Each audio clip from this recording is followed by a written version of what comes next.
జై గురుదేవదత్త.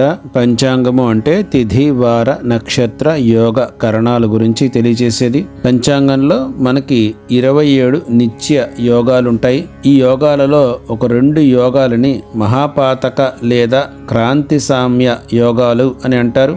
ఈ 2 యోగాలని కూడా అన్ని రకాల శుభకార్యాలకి వర్జించాలని, అంటే విడిచిపెట్టాలని. వీటిలో ఈ 27 యోగాలలో 17వదైన వ్యతిపాత మహాయోగము, 27వదైన వైధృతి పాతక మహాయోగము, ఈ రెండిటిని కూడా విడిచిపెట్టాలని. ఇవి 2 కూడా అత్యంత హాని కలిగించేవని. ఈ 2 యోగాలున్న రోజుల్లో అన్ని రకాల శుభకార్యాలు, పనులు, ప్రయాణాలు వాయిదా వేసుకోవాలని. ఇవి మనకి ప్రమాదాలకి, గండాలకి, నష్టాలకి గురి చేస్తాయని మనకి జ్యోతిష శాస్త్ర గ్రంథాలు తెలియజేస్తున్నాయి. అలాగే ఈ 2 మహాపాతక యోగాలు ఉన్న రోజుల్లో చేసే ఆధ్యాత్మిక మంత్ర జప అనుష్ఠానాలు, క్షేత్ర దర్శనాలు, దాన ధర్మాలు ఎంతో విశేషమైన సంకల్ప సిద్ధిని, 1,00,000 రెట్లు శుభ ఫలితాన్ని, రక్షణని కలిగిస్తాయని కూడా మనకి జ్యోతిష శాస్త్ర గ్రంథాలు తెలియజేస్తున్నాయి. ఇక జనవరి 2026 నుంచి డిసెంబర్ 2026 వరకు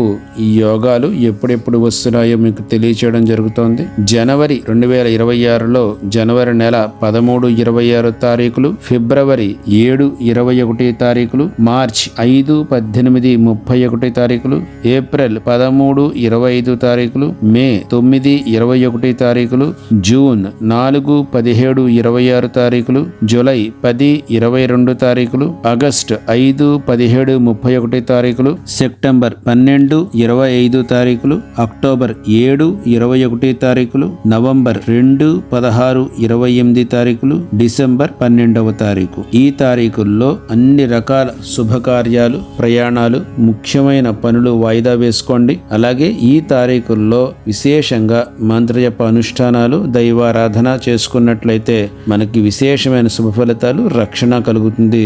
జై గురుదేవదత్త.